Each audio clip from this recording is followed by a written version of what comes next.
but I'm just letting you guys know it is currently on. Okay. Let me AFK for just one moment. Sure. I'm gonna grab the handbook. I gotta dig it up. Just remembered I have that. Have CB, have you seen your invite yet? No, I haven't got anything. Shit. Okay, hang on a sec. I'm not invited. You are. I just may have to cancel and re-invite. Let's see. Cancel invite. Okay. And then I think you're still. So let me just make sure this is correct. It's couch bums, like plural, right? Yeah, let me type it in. Okay. And then I still have nothing edited or turned on. Like, it probably looks like I'm still playing whatever the hell it was, Alien Isolation. Good. It's good stuff. Where's live stream? Here we go. Ba, ba, ba, ba, ba, ba. Okay. You just went live on Twitch? Yes, I did. That's the last email I got. Huh.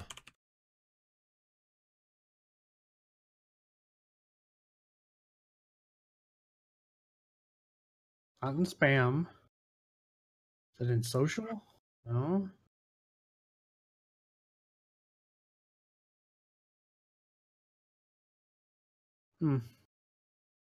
I've got nothing. Huh. Okay, so did you type in a new one yet? I put it in Discord. Okay, hang on a second. It's exactly what I have. Okay. All right, let's try it again.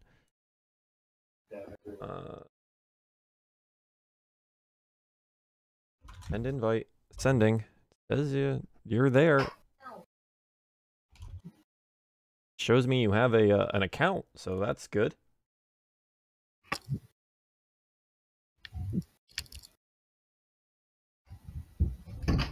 Oh, I just got the invite. Cool. Okay. Positive steps here. Okay, I'm back. Excellent. Excellent. Got me handbook. Yeah, let me make sure all this stuff is I'm in a game or something. in a game or something. It says Wolfpack. Join game content. Join that game.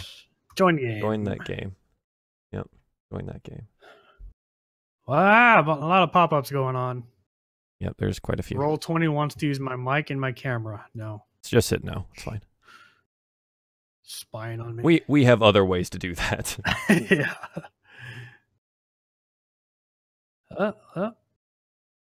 Something's happening. Are you on a screen that looks sort of like Dungeons and Dragons map of some sort? Nope, it's black. Okay. Black. Yeah, it's black and it's got two little, like a rectangle and like a smaller rectangle in it. Oh, I don't even have that. I just have a black screen. Really? Okay. Yeah. As a what? I have a zoom. You should have a zoom in, zoom out. I did create a map, but I guess okay, hang on. Oh, okay. I see the little rectangles now. Fix my screen real quick. Because everything is wrong. Everything is wrong. Everything is wrong. Yeah, everything is awesome. Good. That's good. It's gonna be okay, guys. Mm-hmm. We'll make it out. I'm also talking to people in my chat. Oh, hello. Hello, chat. Hello, friends in other people's chats. You're all very beautiful. Oh, they are. So sweet. Oh. It's so sweet. I'm glad you had your chat show up. All right. Minimize this and this. I think they're mad at me because I haven't streamed in like 2 weeks almost. God damn it. Yeah. You've been busy though. Yeah. So people will understand. Okay, so can you see this like kind of random ass map that's sitting here? Nope. No? Still Okay. seeing a black screen. That's interesting. Here, let me see if I can't. I do need to add another character sheet here for Couch Bum. Edited by Couch Bum. Okay, and save. You should have a character sheet pop up in your journal, which is on the top bar on the far right. It says chat, and then something, and then journal. Or is it just chat and journal? Yep. So click on journal, and there's probably McSwiggins there, right? Hell yeah. I see Or, Kugoa Gio. Kugoa? Perfect. Perfect. That's not your actual name. That's just a generic character sheet, so don't worry about it. Interesting that you guys can't see anything. So let me figure out what that is about. Do I have to do? Is it in the character sheet? Can I only see my character? Because I don't see anything. Yes. Oh, Yes, that's the only one you'll be able to see. You won't know what everyone else's characters look like, or character sheet looks like. Okay, archive. Why can't they see the map? Why can't? Huh. Oh. Is it because of... Okay, hang on. Can I reset Fog of War? Whoops. Alright, the rectangles are officially gone. Yeah, hang Still on. a black screen, but they have They have derectangles. How about that? Can you see that? Hey! All right. I forgot I had Fog of War on. You silly bitch. Awesome. Is there a way to get rid of these squares on the bottom left that have our Oh names? yes, with our Yes. There is. If you go to the, hang on. I think it's top right, the cogwheel. And then you go to crap. There's display name. Chat avatars. Maybe no. Yeah, chat avatars is fine. You're gonna want those. You're gonna not want chat. Scroll down under. There's video and voice, and then chat avatars, player video avatar size. And then I go down to just names only. Okay. Oh, I see. All right, and then you can kind of change where the default location is, and it makes it much smaller, and they're out of the way. Cool. Sure. Yeah, I put it at the top. All right. Cool. Neato burrito. Okay. So I'm assuming, CB, you don't have a player handbook, no? I do not. I went to the website that you sent. Yes, correct. So that has everything. That has more than what we need. So I'll walk you through that. Let me grab my... Sure. Nope, that's the DM book. I mean, I've never played 5th edition. So yeah. This is way different than I remember. Yep. So 5th has been described as kind of the streamlined version of a couple of different editions put together, which is nice. It allows for better storytelling, but it's pretty balanced still. So I have up on my screen that my stream can't see, but it's there, the website that I'm talking about. So I think it has you on just the regular page, right? So you can see classes, items, bestiary, backgrounds, etc. Correct? Yeah. Okay, so what we're going to start with, and let me pull up your Kugoa right now. Let me pull up your character sheet. Let's see if I can mess around with it. Are you looking at your character sheet right now? Yes. Okay. Does it look like I'm dicking around with it? Hold on, let me make it bigger. Yeah, you're moving. Okay, cool. Things are moving. Excellent. That means I can just edit this as necessary. So what we're going to do is we're going to walk through your character creation. Yes. I know, excellent. So we're looking at the website here. I have my book in front of me just so I can check everything, just to make sure we're all doing everything that we should be doing. So the first things that we're going to want to do is we're going to select your class and race, right? So let's go down to races. If you click on that down there, and it's going to give you every race available, right? So you see the drop down where it says all sources? Yeah. Click on that. You don't want all sources. You want what's called the player's handbook. Which I think is, dead center. It says Player's Handbook. So now this is all of the options available in the Player's Handbook. So this is what you can choose from. Okay. Are you going? I'm sorry, real quick. Are you going off of this website you're talking about, or is this correct? All within... Oh, okay. I was gonna say I don't see any of what you're talking about. So it's the website, but I mean, if we're gonna go through the book as well, that's the option, right? So we're looking at races. So we can do this at the same time if you would like to, Rob. So let's look at races. We have everything that's available in the Player's Handbook. That's classes. Let me scroll back to races. Excellent. So take a look at what the different options here are. When you're looking at the ability drop, or the center column here, CB, this is your base pluses. So like after you roll, you get plus this to these areas. Okay. Right? Things to remember. So this is a fully like homebrew world, right? So this isn't like a standard This is a world I'm creating, right? Yep. And I will use you guys to help me create this world. So things to think about for this is like, you see where it says elf drow, or drow, depending on how you want to pronounce that. Generally, you don't see those outside of the Underdark. You don't see those outside of really, really deep caves, and they're generally regarded as being evil. Most of them are. Dragonborn will be relatively rare in this world, so just keep that in mind. So they might look at you a little funny. Elves, gnomes, half-elves would be relatively common, as humans will be the most common. Halflings will be pretty common. Half-orcs, you will probably get a couple sideways glances because orcs are generally considered evil as well. Or at least evil in the fact that like they do raid human encampments, and humans aren't necessarily on the best terms with orcs. Now, you're a half-orc, so, I mean, that balances out it a little bit, right? Tieflings are also going to be very rare. They're not necessarily evil, but they're also going to be one of those things that like, oh, you're a half-demon. That might be an issue. So just think about, in the ways when you're looking at some of these races, how you'll be regarded in towns or out in the wilds or wherever you're going to be. The beginning of the campaign that we're going to be looking at is going to be definitely in a human-held territory. There you'll probably see some maybe half-elves or dwarves running around, but definitely a human-dominated area. So if that decides on anything that you want to deal with, then that's fine. That's just one of the countries within the continent that you'll be playing on. It just happens to be a pretty human-dominant area.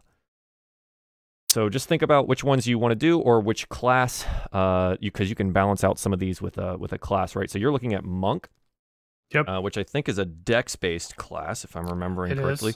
It is. So looking at some of these races that maybe give you bonuses to dex or something like that might be something you want to look at. Humans are generally the most balanced, right? You get +1s in pretty much everything, which is really nice. Yeah, I'm looking at human right now. Mm-hmm. And yeah. So Rob, I don't know what you want to play. I know CB's made it pretty clear he wants to play a monk. So Yes, monk. damn it, monk. Yeah. The dude's gonna play a monk, which is good. Monks are good. I've never played a monk because So I've never first played. of all, I see Rel just messaged us in Discord. Oh, did he? He's here, Okay. so maybe let's get him in the chat. And then second, I'm thinking dwarf barbarian Okay, yeah, that's perfect. or dwarf, maybe dwarf warrior. I don't know. I feel like Like a warrior's fighter? boring. Yeah. Dude, I love my fighter. Don't hate Yeah. on fighters. Everyone does that. Alright, And I'm like, alright, nah, alright. man.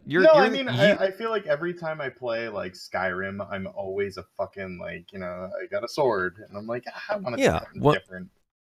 No, I can get that, but like, so Maybe I will the do a the class fighter in here, there's different Yeah, options for how you switching go over to about it. it. You could be a magic using fighter at level 3, or you could be what's called the battle master, and the battle master is pretty crazy. Should I be in voice chat because I'm at Starbucks? Rel. Yeah, go I push mean, to talk. If he wants to mute I guess. himself, maybe, and he can just like hear us. Yeah, I'm just gonna go push to talk, and then Yeah. we'll talk about it. We can listen to him order his caramel macchiato. Hell yeah, Whoa, dude. it is Shot of pumpkin spice espresso, season. baby. All right, I It is pumpkin am not spice season. a teenage girl, so no, it's not. I Well, am. I hopped into your stream for a second, Robot, and it was Yeah. really weird hearing. Don't you have on headphones. delay, and yeah, it was just Oh, man, there were two of you talking, and I almost came. that's pretty good, Damn, you guys have man. headphones? All right, well, how are we supposed to help this then? Rel, you silly you silly bastard. I almost said bitch and bastard at the same time. That's Bitchstard? actually terrible. How? Bitchstard. That's a new word. Well, Let's patent it and make money off of it. hell yeah, dude. All right, Battlemaster to Eldritch. Okay, If I really have to type all this out, that's gonna be really upsetting to me. Me too, because we can hear you typing. Yeah. Well, I just got the clicky clacks. All right. Clicky clacks. Battlemaster comes. Did Latana think this was tomorrow? Because the last thing I hear from him, it says tomorrow ? I think so. Listen, I don't know. We're on point, Couch. He's We got this, baby. English, so he gets a pass. At least 2 of it. True, it is like late for him, so Yeah. we're getting later, I guess. He's not sleeping that up like- till like It's 3 in the 5 morning hours, anyway. 5 hours. It's 6, I think. Yeah. Well, yeah, and he's got it's family 5. stuff. It's 5:30. Oh, true. It's 5:30. Yeah, he's got that whole family. Let me I have the DM benefit him. of not having children yet, so Same. I just throw things at my girlfriend. Also same. Ashley's doing important stuff, like, I don't know, looking at furniture for our future apartment. Nice. I'm doing fun things. Okay. You're doing D&D. I am doing exactly. For at least another. Okay. So they can figure out whatever they're doing, and we'll go ahead and do our character creation here. So, I like fighters. I think they're really. It's also really important to have a front line, right? Yeah. Like, if you're all a bunch of wizards or like archers and stuff, you're gonna get messed up. It just happens because your armor class is low, your health is low, all that jazz. Fighters and barbarians have the highest hit dice / armor class in the game. So it's super important to have someone like that. Clerics also have really good armor class and stuff like that. It's also important to have a cleric because healing is super important. Exactly. Let's make it clear. At level 1, because you will be starting at level 1, you can die pretty much instantaneously under a crit. Like, you can just die. And it's not on purpose, it's just how the die rolls, right? So just be aware, playing smart at level 1 is definitely advised. I'm not going to do anything to, like, purposefully kill you guys. Like, that's not how I want to play this game. But it will be, it's dicey, man. You're level 1. You don't have a whole lot of health going on. Yeah. There you go. I think Okay. Let's see. I think I will do Barbarian. Dwarf Barbarian? Yeah. Okay. Cool. That kind of fits in the area that we're starting in as well. Oh, excellent. Yeah. So that's perfect. McSwiggins, the drunken dwarf. I mean, you don't have to be McSwiggins. You can definitely change your name. Oh no, I'm McSwiggins, baby. That's it. That's my drunken dwarf name, McSwiggins. That's the that's the future alcohol served at McDonald's. McSwiggins. McSwiggins. Nice. I like it. Nice. All right. So cold coffee. So let's see. So you're going to be a monk. Yep, level 1. Let me make sure that we're doing all this stuff. So I'm going to go to the monk class here. Actually, so the first thing that we're going to do, did you decide on a race, CB? Yeah, human. You're going to go human? Okay. Yep. So go ahead and put human in. Did that. And so this is the fun part. This is where we decide how good and or bad your character is. And what he is good or bad at. Which is fun. It helps you decide how you're going to play this character. So as a monk, you want pretty much to have high dex, right? So let me go ahead and go to the monk section so I know what the hell I'm talking about when I'm referencing these things. That's bards. That is clerics. That is fighters. Oh, he's got the book out, guys. I do have the book out. Me too, dude. Nerd. Warlock. Wizard. Which book do you have? Because I want to order it now. The 5th edition Player's Handbook. Jinx. Yep, it is the base book. You don't necessarily need it, but it is like, it's got all the things that you would need as a player. I'll have the other books. $30. Oh no! It's a beautiful hardback book with lots of nice pictures in it and a lot of information. It's the one with I don't know how to describe this. A monster with a lady jumping at it. Yes. So it looks like a giant, and there's a lady with some magic and some shit going on. Yep. I'm trying to run text interference with Rel just to help him out while you're handling that. Okay. Just so you're not bouncing back and forth. Perfect. There's monk. So creating a monk. And dexterity, you're going to want it to be your highest, and then wisdom, most likely. Okay, so this is what we're going to do. So this is where we learn how to roll a character. So you are in the journal, correct? So go over to the chat log, and this is where we roll dice. So what you're going to do is you're going to type in /roll, and then you're going to put in 4d6, and then space d1. So what that means is you're rolling 4 6-sided dice, and you are dropping the lowest one. And what this is going to decide is what your You're based up. Wow, I rolled an 18. Holy shit. Whoa. Okay, it's actually brutal. Holy, wait, how did that happen? That's not 5. But no, you drop no. 1, right? Oh, drop 1. Wait, what the hell? It didn't drop. Hang on. Maybe it's because you're roll. Because you have duplicates. 46.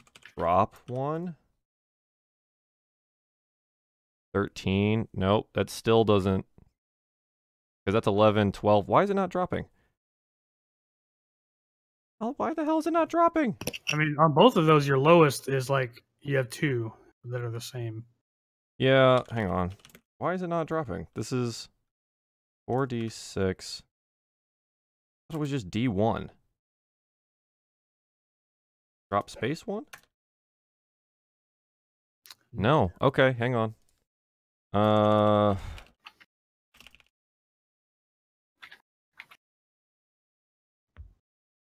mean, we could technically just physically do it, but you know, fine. Oh,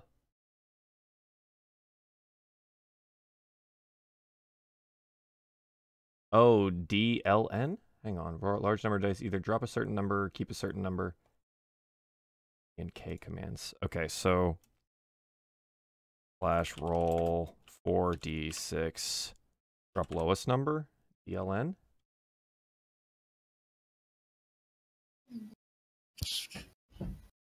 I think that actually did it. Is that 11? Nope. 15. Wow. Why?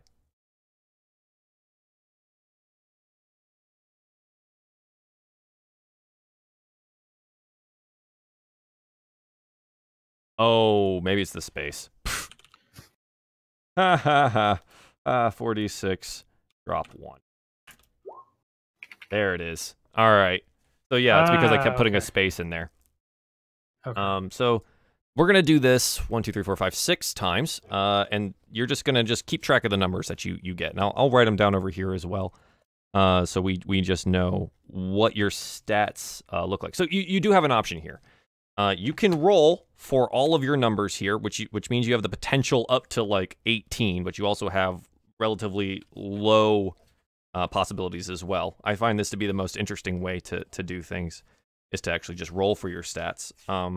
Or you can take this standard set of scores, okay? So you can take a standard set, which is 6 numbers, right? It'll be 15, 14, 13, 12, 10, and 8. And then you can allocate those as you see fit. So you can take the standard set. So if you want to write these down just so you know what it looks like, it'll be 15, 14, 13, 12, 10, and 8. Now you can take those and allocate them into your character as you see fit, or you can roll and then allocate them. Well, rolling is more fun. It is more fun. It's also really swingy, so yeah, it is. It's gonna be good. You do get the benefit of rolling 4 and dropping 1, so that does help. But there is the possibility you roll 3 1s and then you have a 3. Depending on how your character looks, I may let you re-roll a couple of these. Like if it's super bad, I might let you re-roll like one of them. All right. I will also be rolling for the stats. I think cool. It's more so let's we'll start with CBs. We'll roll. So CB, if you want to go ahead and do 4d6 d1, so it's slash roll space 4d6 d1, and then we'll start recording these. Cool. All right, 13. All right, let's go again. Can I just push up to? Yeah, cool. Yeah, it should be able to do that. 12. All right, cool. 17. Excellent. That's going to look real good. 2 6s in that, too. What's the command 14? for this, by the way? It's slash roll 4d6 d1. How many? All together? 1, 2, 3, 4. 2 more? 2 more. 6. There it is. That's going to be good. All right. All right. That 3 1s just absolutely annihilated you. Disaster.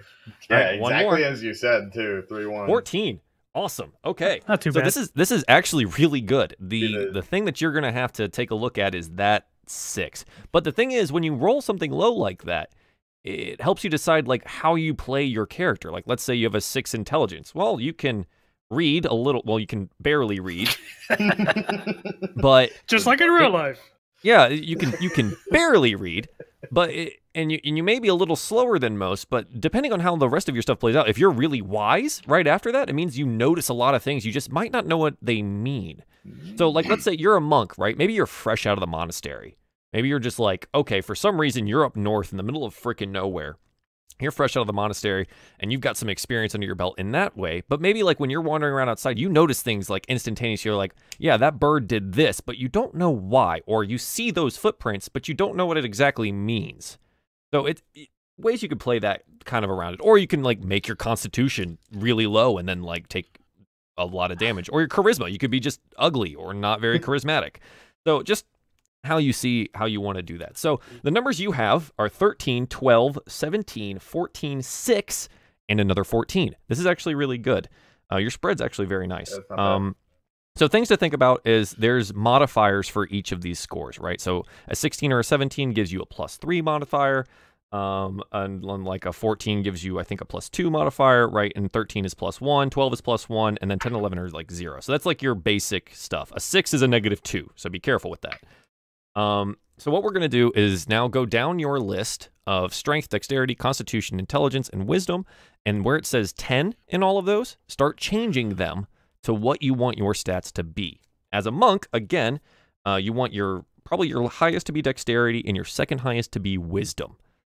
Again, you can change it to whatever you want, but monks tend to be dex characters with high wisdom. Could you explain all of that again, please? All of it? Just kidding. Okay. I can. As your DM, I can do this. I do have lots of water next to me, so I can be talking all day.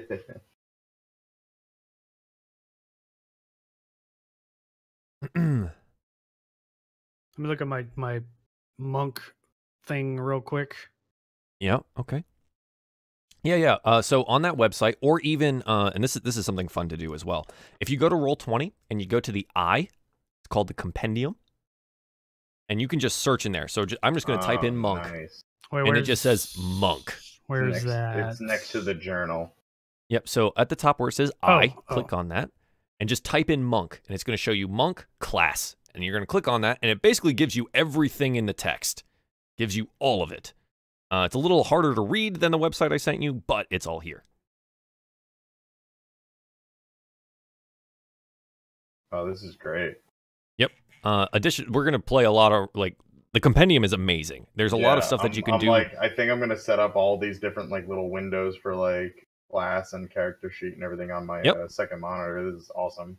Yep. I really like this. So also the compendium lets you like drag and drop like weapons and stuff into your kits, and it'll just automatically add them. Nice. Let you drag and drop features and traits and automatically add them, spells, the whole thing. That's great. It's super useful. That's really well put together. Should I roll my let me take a look at what you've got here. Are you missing 12, 17, 14, 13, 14? Perfect. Charisma is -2. Awesome. Okay, so I'm gonna get him started on selecting his proficiencies. Nice. And then we'll go ahead and do that. So as a monk, you will have at your first level. So on your hit points, where it says hit point maximum, do you see it right below your armor class? In initiative, top middle. Initiative. So right where it says hit point maximum. Oh yeah. So your first level hit points will be 8. Plus your constitution modifier. So you will have 8 plus 2. That's where that big old 2 is in constitution. So you'll have 10 hit points at level 1. I'm sorry, say that again. Okay, so your hit dice, so what a hit dice is it is the die you will roll on for your hit points. Okay. Like, right, how much health you have. A monk class has a hit die of a D8. So the maximum you could have is 8. So for your starting health, you get the maximum, which is 8, plus your constitution modifier. Your modifier is that big old 2 above that 14. So you'll have 8 plus 2 hit points, so you'll have a hit point maximum of 10. So I put that in there, 10. Correct. So you have current 10, and hit point max will be 10. So that little line above that, you can go ahead and put that in there. Here? Sorry. Did you say just temporary? the line above it. No. So where it says current, and then there's a line directly above it that says max. Oh, I see. Okay. Yep. So you have 0 temp hit points now, and then your speed as a human is 30. So you can go ahead and enter that. Where is that? Oh, 30. Just above it. Yep. Yep. And then your total hit dice is 1, so that's fine. So what happens is, so like if you go to your hit dice, go ahead and just click the word hit dice in your sheet. All right, so there it is, D8 plus 2. So you rolled a 6 plus 2, so you would get 8 health points back if you were taking a short rest. That's what that is. Also, when you level up, you roll on a D8 for more health. So it helps you decide where your hit points are. Okay. I might need another explanation at some point. Perfect. That's fine. I'm just letting you know you have 10 hit points at level 1. Okay. So all of that tells me I have 10 hit points. Right. So you should have your, I'm assuming you have the monk tab open right now in some way, shape, or form. Yeah. So go down to the proficiencies tab. It should just list it there. And just start entering in the proficiencies that you do have. Okay, so it'll be like all of your saving throws and your skills. Go ahead and start clicking checkboxes underneath saving throws and skills while I help Rob roll his stats here. Okay. I'm sorry. What now? What? I have the monk tab open. Oh, you also are a human. Hang on, you're a human, right? And you said, yeah, and you said go down to something. Okay, hang on. You're a human. So when you have all of these, we're gonna do standard human. So you have a +1 in your strength, dexterity, constitution, intelligence, wisdom, and charisma. So where it says 12, make it 13. Where it says 17, make it 18. Where it says constitution, make it 15. You have a +1 down this whole thing, which is huge. So that makes your constitution still a +2, yeah? Let's see. If it's still a +2, then your health is still correct. I make sure. All right. I added 1 to everything. Perfect. I forgot that you're a human, which means now some of those scores are absolutely busted. Good job. Yep. 15 is still a +2. Okay. So you now have your rules. Yeah. So your charisma is a 7, which is still -2. Okay, cool. Yeah, cool. So it really helps you out basically with your dex because 18 is the next bump up for like a plus, right? So you went from +3 to +4 on like every dex-based thing that you do. Yeah. Which is really, really big. Okay, so now that you have your monk class, yeah, just go through. You see where it says saving throws next to all of your ability scores and then skills?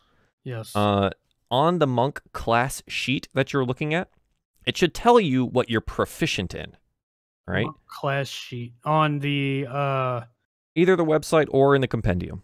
Either way. They'll say the same thing. Oh, okay, I see it. So just go through and click those little boxes for what it says that you're proficient in. Which I think is like, so where it says strength and dexterity, got it. And then where it says choose 2, you'll choose 2. So go ahead and go through that. And then Rob and I are going to roll his stats real quick. So let me go ahead and bring up your character sheet. You are McSwiggins. Yeah.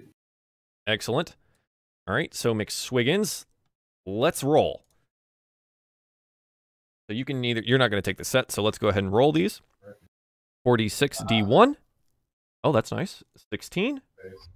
9, 11, 16. Oh, no. Fucking math. 4, 11, 1, 2, 3, 4, 5, 6. Ow, yeah. Oof. And did you decide on being a dwarf barbarian? Mountain dwarf, yeah. All right. Yeah, that fits in perfectly with the area you started in, which is kind of awesome. Awesome. Mountain dwarf barbarian, and then we have a human monk. Perfect. So let me go to the barbarian class, which I could type in, but I really like using my book because I did pay for it. So I hit those as 1d12. Did you move further away from your mic? Oh, sorry. Maybe. Hopefully not. Yeah, it sounds like you're further away. It's like right up against my... Oh. You need a new mic then. Is that the wrong input? Yeah, let me make sure I'm using the right one. Yeah, it sounds totally different. Oops, sorry. There you go. That's much better. Oh, is it? Yeah. Huh. That was weird. Is this really loud? No, it's actually perfect. Oh. Huh. That's weird. Okay, All right. So you are now a barbarian. Sure am. Fucking awesome. I love barbarians. So your hit dice. Yes. Oh wait, hang on. Let's look at dwarves first. Mountain dwarves. So you see, go ahead and enter your scores as you see fit. That's 16, 9, 11, 16, 4, and 11. I'll step away for a second. Yep. Okay. You're gonna want your highest in strength and your second highest in constitution. So those two 16s, probably strength and con. Yep. Which as a dwarf is gonna play even harder into this thing. You're gonna be a massive barbarian. Charisma is gonna be 4, baby. Perfect. I love it. I'm a barbarian. I love it. I'm thinking. All right, so I got the 2 11s and I got a 9. Yeah. I'm gonna say 9 in intelligence, but good move. 11 good move. in wisdom. Also good move. And dexterity. Yep. Those look good. So, in this case, as a mountain dwarf, you get +2 to your strength and +2 to your constitution, meaning you are actually massive. I am Jack. You are huge. Hell yeah. For a dwarf, you're fucking huge, and you can take an absolute beating. Like taller than normal dwarves anyway, so I'm just yep. like, whoa. You're kind of ridiculous. Oh. Yeah. Good stuff. So, your dexterity is 0, so your initiative is going to be just 0, which is fine. Mm-hmm. Your speed is 25 as a dwarf. Okay. Luckily, your speed is not reduced by wearing heavy armor, so that's nice. Nice.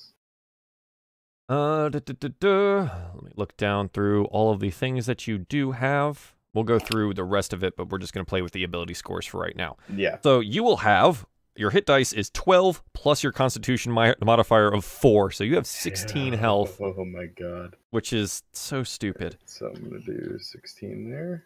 It's so stupid. Oh my god. So great. You might actually have a stupidly high armor class as well. I really want to take a look at that real quick. I'm probably going to be, though, as a barbarian, I would probably be medium armor, or maybe light. So here you have an option. Mm-hmm. So as a barbarian, you can use unarmored defense. You can not wear armor. Right, I forgot about that. Which is you can just have your armor class of 10 plus your dex modifier, which doesn't exist, plus your constitution modifier, which is 4. Super exists. Yeah. Okay. So you could just have a 14. And then whether or not you have a shield is fine. You also have the option for medium armor, I believe. Light or medium armor. Light or medium. Which I think medium gets you up to 14 anyways. Okay. So you can either choose to wear it or not. I'm going to pull up the... where's the... Nope, not backgrounds. I want equipment, please. Here we go. Equipment. School of Illusion. Nope. Okay, down here. Those are weapons.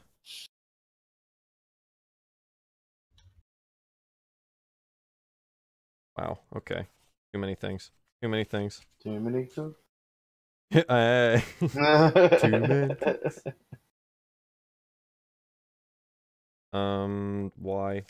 am I missing? Ah, here it is. Medium armor. Because starting, I think you can only have hide or chain. Yeah, it's 12 or 13 plus your dex modifier, which you don't have.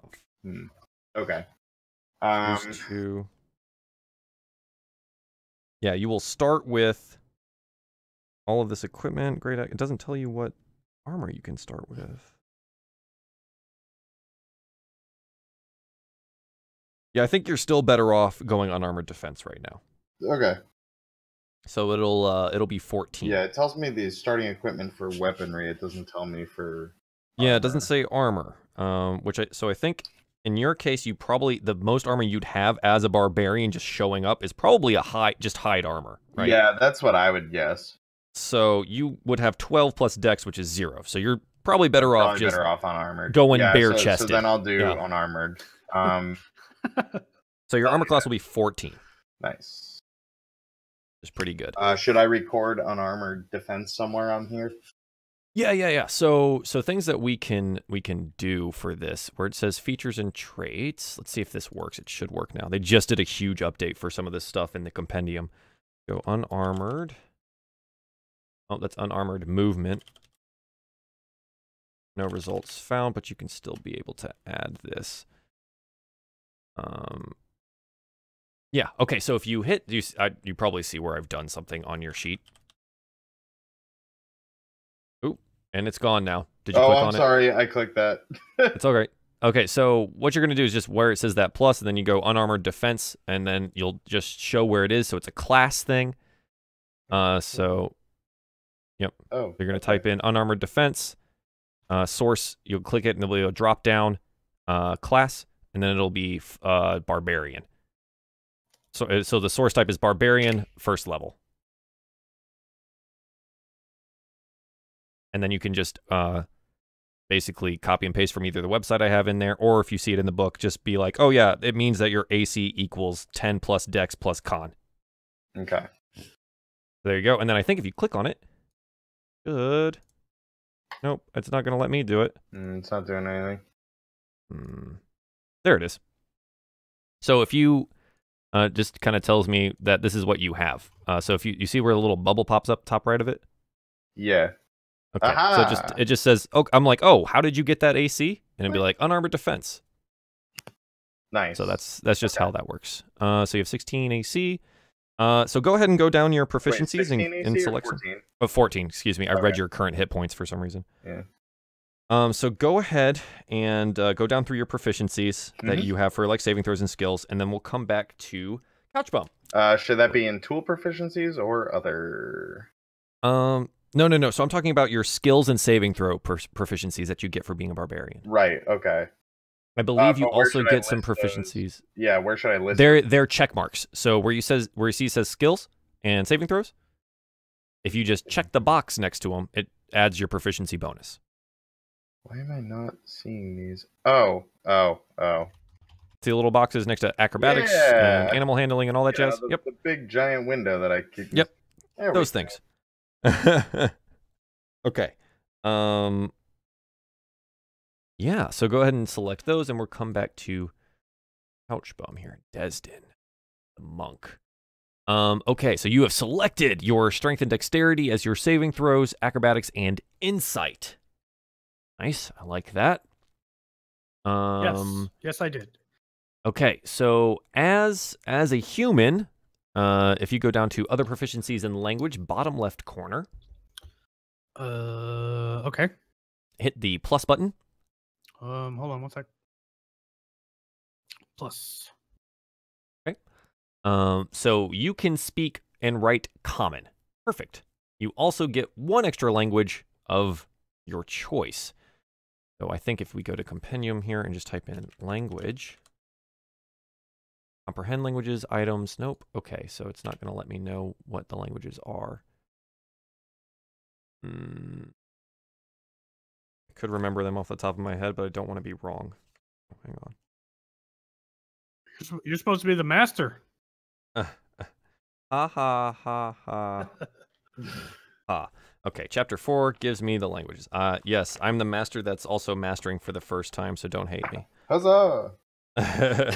Should be good, We're though. all gonna die. Hey, now. Only maybe.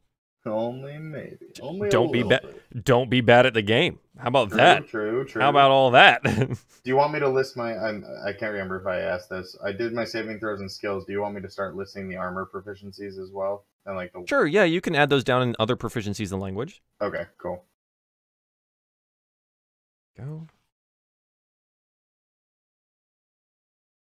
Languages. Ah, excellent. So do you just learn one extra language of your choice? Okay. So you know common. There's also dwarvish, elvish, giant, gnomish, goblin, halfling, orc. And then there's some exotic languages like abyssal, celestial, deep speech, draconic, infernal, primordial, sylvan, and undercommon. Some of this you might want to play back into like, oh, where did you come from? Where did you think your monk came from? Why is he this far north? Did he come from a southern city, a coastal city? Is he actually from a monastery in the north? And then think about what would that monastery have taught you? I mean, so would you have learned like elvish at the monastery or abyssal, or why would you have learned these things? Why would you know this language? I wish I could just show you what it is, but I can't, and I'm trying to find it on maybe the rule sheet, items, backgrounds, bestiary.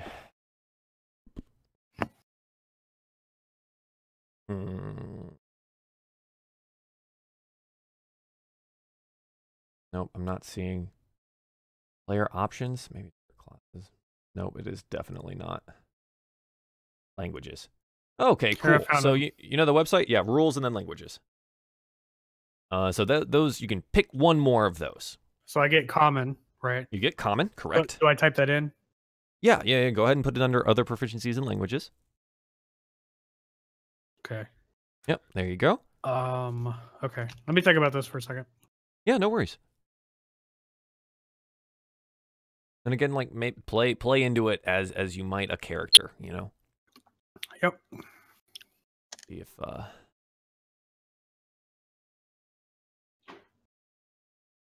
Oh, hey Q. I'm sorry, I'm not really paying too much attention to the chat right now. But I'm working on characters. Can you hear me? Yeah, he should be able to.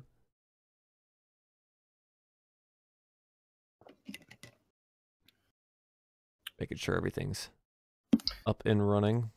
I don't think I know enough about D&D lore. Well, so this is the thing. I'm creating a full world here. It can be whatever you want, and I'll incorporate it. That's why I'm asking you, what do you think your monk would know? What do you think? And maybe, so let me put it, let me give you the grand scheme of the continent that you're on, right? So you're going to be starting in a country in the north in the mountains. So it's a human-dominated type area, but there's also areas to the south that have more human countries, and they're at war. And you are a human, so you probably came from either one of the southern countries, one of the coastal countries that are more trade-oriented or nomadic or something like that. There's also options that, as a monk, you might want to look at, like, okay, what god do you follow?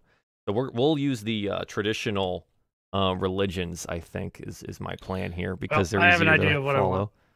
Okay, cool. Go ahead and put it in. I did. Draconic, nice. I like that. And then, so eventually, if it comes down to it, and like, oh, you know Draconic, and we're in the middle of a game, and you want to speak Draconic to someone, I may ask you, why do you know Draconic? And maybe throughout playing the game, you can let me know why. So just something to think about. Sure. That's okay, so let's go back to... Since my charisma sucks, though, I am terrible at talking. You can still talk to them. That's the thing. So let's say you show up at a dragon or something like that, and they don't speak common. You can still talk to them. Yeah, I know. Which is pretty important. All right, let's see. Let's go back to races. I think the humans basically just, they get the +1 to everything, and like that's their super cool human thing. Yeah, so humans typically learn the languages of other peoples they deal with, including obscure dialects. Yep, okay, cool. So we have your speed already there. Cool. So let's go to classes, and you are a monk. So you also get unarmored defense, which is interesting. And you picked your saving throws and your skills. Down there in the proficiencies, the other one, where you've got your languages, go ahead and put in, you have weapon proficiencies in simple weapons and short swords. Wait, are you talking to me? Yes. Shit, I wasn't listening. Oh. I'm so sorry. I thought you were talking to Rob. No, still talking to you. Okay. Oh, wow. Your unarmored defense is actually super cool. It adds a wisdom modifier. I didn't realize that. That's neat. I'm sorry. Is it? Yeah, it's con and wisdom.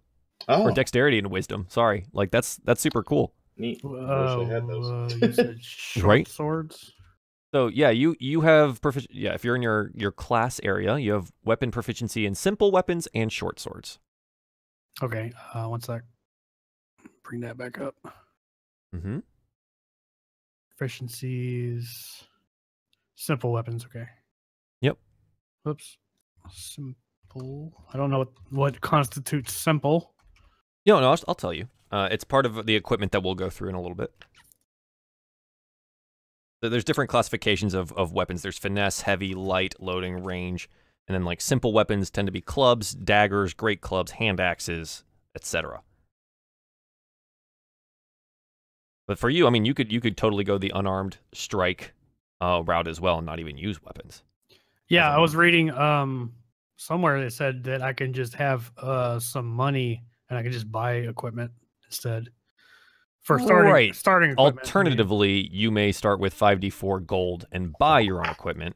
Right. I mean, just ask me. I'm not going to make you buy the equipment. We'll just talk about which ones you want to use. Yeah, essentially that. Well, it depends on what constitutes a simple weapon. So I think within this, you should be able to find under rules again. I think there's weapons. Yep. Weapon properties. And then as you scroll down, there's an entire list where it says simple weapons at the top and tells you what the simple weapons are. So if we want to start looking at weapons, we can do that. Rob, can you get to the weapons tab as well? Where? So either in your book or if you're in your book, it is, why is there no page number? 149 is the page number. 149. Sorry, I was just adding some dwarf traits. Perfect. That's exactly what I would ask you to do. I know what I want to start with. So okay, so let me know what's up. Quarterstaff. Okay, cool. So in the compendium, go ahead and type in quarterstaff, and it should be under items. Hold on one sec. Compendiums over here, right? Yep. It's the I. The I. Right, and just type in. I put in QUA, and it popped right up. Yep. And then you should be able to click and drag it into equipment. Oh, okay. Well, I have my thing all weird right now. Yeah, just if it doesn't work, I'll do it for you. It's fine. Where is equipment? It's at the bottom center where it says item name, and it has a bunch of stuff about weight and gold. It's not letting me drag it. All right, let's see if I can go ahead and do that. There we go. All right, I got it in there. Oh, no, that's on mine. Oh, is it? Yep. All right, hang on. Let me trash that. All right. Oh, no, that was on mine. No, that was Desden. It's on mine as well. Oh, weird. Oh, okay. Let me go ahead and exit out of yours rather than having both of them open. Did it pop up on yours again? No. Okay, cool. So now it's just on Desden's. There you go. Quarterstaff. What? And I think that works. I don't mind you using a quarterstaff here. Let me go to your class. Oh, it's classified as a simple weapon. Perfect. Excellent. That's what so whether you like it or not, I'm doing it. So okay. So you get your simple weapon, which is a quarterstaff. You will also get either a Dungeoneer's pack or an Explorer's pack. Now these each come with different things. So a Dungeoneer's pack, it comes with a backpack, a crowbar, hammer, 10 pitons for climbing, 10 torches, tinderbox, 10 days of rations, a water skin, and 50 feet of hempen rope. Then if you go Explorer's pack, I think the Explorer's pack just doesn't include the pitons. Yep, so it has a backpack, a bedroll, a mess kit, tinderbox, torches, rations, water skin, and rope. So I think what you get differently is you don't have a bedroll with the Dungeoneer's pack. Hey guys, sorry to interrupt. I do have to hop off to get my little pig to the vet. Sure.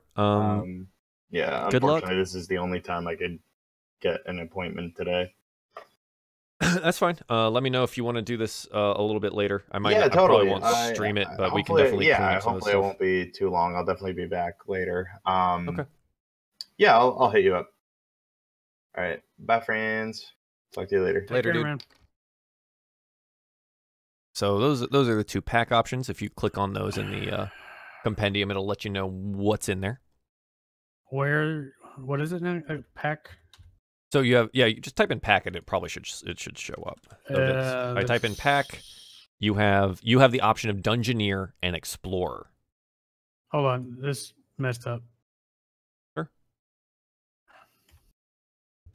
Dungeon and actually, we are about an hour in, so I'm going to take a quick break and grab some coffee, actually. I will be right back. What is... where is this? It's in Roll20. Yes, Q.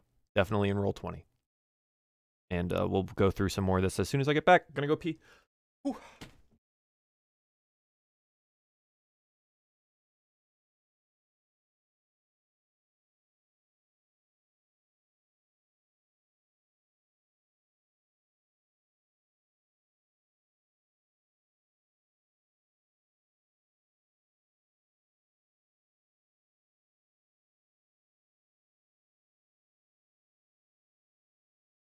Hammer and crowbar are the differences, right?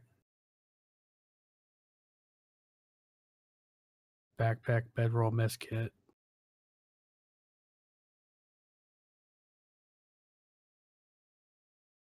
Yep. Bedroll and mess kit are missing. Okay. I'm going to go Explorer's Pack. Hey, crafters. Sorry, man. Try not to talk in Discord and chat. Let me see if I can do a push to talk.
Okay.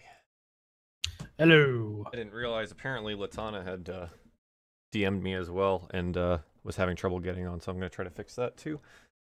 Nice. Let's see. I decided to go with the Explorer's Pack. Yeah, perfect. That was one of the options, right? Yeah. So click and drag that into the same equipment. I figured I had to click and drag too, so. Yeah. So if you want me to do that, or I can do that. I can do it. Okay. Just find the thing. Sure. Let's see. What did I want? I wanted browser source. Twitch chat. There it is. Awesome. So now I can see you now, buddy. Sorry. I just have everything minimized so I can mess around with all the other stuff, but I should be able to see you now.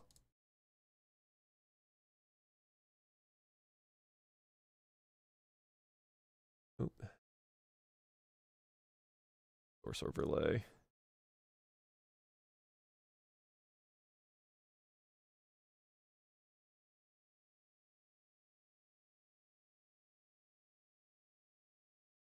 There we go. Now I can see everything. Cool. So you have an Explorer's Pack now. Yep. Excellent. All right. What else do you get as a monk? 10 darts. Darts are throwing weapons, by the way. So if you type in dart and then click and drag it over. Sure. Give me 1 second. Sorry. Sure. All right. I got all the time in the world now. I'm fiddling with windows and things. Darts. What did you say? Just find dart, so drag them over. Find dart, just regular dart. Click and drag it over. Dart. Q. Started a new game, or how did you get those to show? Tried Roll20, but I'm lost in there. What are you trying to get to show? Character sheet? Okay, cool. So now where you see it says 1 next to dart. Yep. Go ahead and put 10. 10. Yep. And also, I mean, keep track of these as you use darts. Keep track of them. Sure, I'll do my best. Yeah. I'll try to remind you. It's also there's a way to do it as well. So if you go to the where you see it says under flaws on the far right, and it just says key under there right now. Yeah. Okay, where it says other resource, just click on other resource and type in darts. Yeah, the character sheets. Darts. Did you set up a new game, and are you the DM in that new game? Okay, cool. And then above that, put total 10. And then you can put 10 underneath that as well. And so, like right where in the big space, put 10 as well. And you should just be able to click up and down as you use them. Okay, cool. There you go. So these are nice little resource areas that you can use. Cool. Okay, so we have the darts. We're not going to worry about that. Now we get to decide whether or not you're going to use armor or you can do unarmored defense. I think unarmored defense is going to be your best option, but let me check what your proficiencies are. Armor, no proficiencies. You have to do unarmored defense. So there you go. Your AC is going to be 10 plus your dexterity modifier, which is 4, which is massive, plus your wisdom modifier, which is 2. So your armor class is now 16. Where is that at? Good.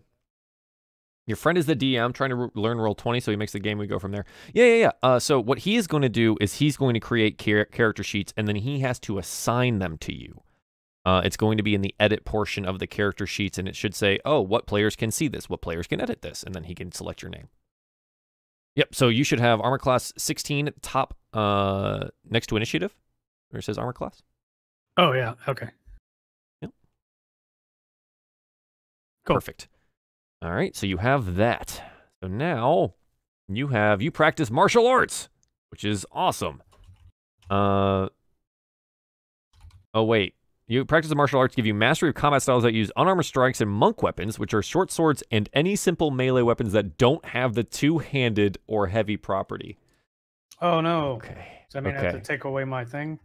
I think you might not be able to use a quarterstaff. Roll a d4 and place a normal damage for unarmed strike. Use the attack action with unarmed strike or a monk. Make one armor. Oh, it says you can. Oh, okay. I guess it's considered a monk weapon. So hang on. I think quarterstaff is considered a monk weapon. I just want to make sure that I'm reading this correctly.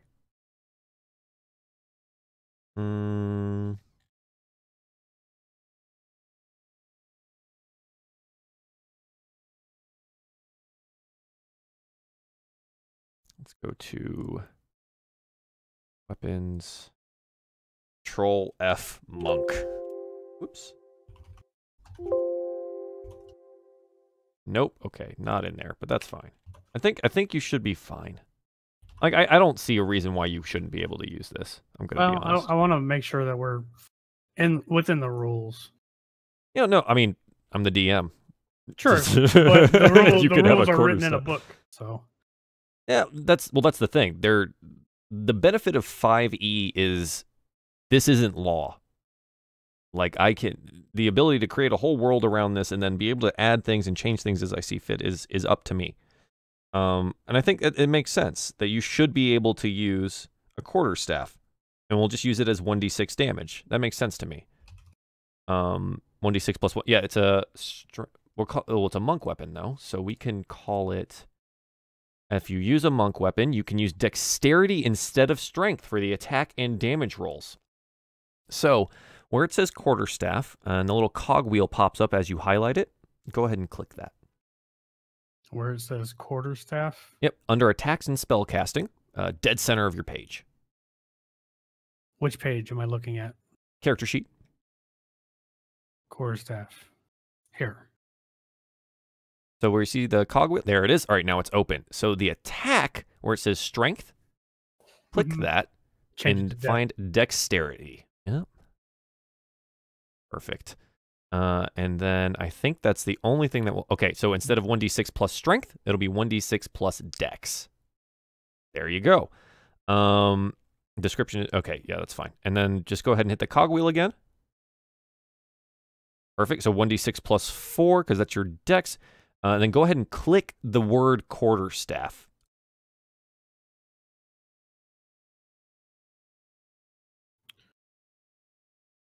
after you close the cogwheel. Yeah, I did. Oh, sorry, I didn't scroll all the way down. Yeah, perfect. So, are you on the chat log real quick? Yep. You see where it says quarterstaff? Yep. So that 23 was to hit something. So you got a 23 to hit. I'm scrolling over it to see that it's rolling the correct things. It's a D20 plus Dex plus proficiency. Perfect. And then what you would do to roll damage, if I said, oh yeah, 23 is enough to hit, you click the word quarterstaff in the chat log. So go ahead and do that. There it is. So you would do 9 bludgeoning damage. And I don't know why it says rolling 1d8 3 there. Oh, okay. That's if you were using it to... Why is that happening? Oh, that's the second damage type. Can you unclick the second damage type? There we go. Cool. And then go ahead and click the word quarterstaff again in chat. Perfect. Cool. Exactly what I want. Also, awesome. Looking up on the D&D wiki, quarterstaff is a monk weapon. Perfect. That's what I wanted to see. So, awesome. Awesome. Sounds good. So that's that. Let's see. So under your features and traits, where it says the big old plus there. Traits. Features and traits. It's the big blank column on the far right bottom. Oh yeah. Okay, I wasn't scrolled down far enough. Yeah, no worries. So go ahead and hit the plus on that. Hit the plus. Gonna open up a nice little tab where you can enter in something about your character, and what you're gonna enter in is martial arts. Where am I? Just name? So I click the plus. Can you see me do this? I'm not sure. If I type in martial arts here, can you see that? No. Oh, there it is. Okay. So go ahead and click the cogwheel on that. And then instead of racial, make it class. Okay. Source type monk, level 1. Monk, level 1. Yep. And then all you can, you know the website that you're looking at where it says martial arts under unarmed defense for your class? Yeah, I'm going to get back to it. Yeah, no worries. Okay. Go ahead and highlight underneath martial arts, all of that, copy and paste it into the box underneath this. Okay. All right, is it in there now? Yep. Perfect. I can read all of it. Now hit the cogwheel closed. Yeah, there we go. Look at all that. And then if you hit the little bubble above martial arts where you see martial arts and there's a little speech bubble. Yep, it shows me everything that martial arts does for you. Nice. You gain the following benefits when you're wielding only monk weapons. You can use Dex instead of Strength, which is what you're doing.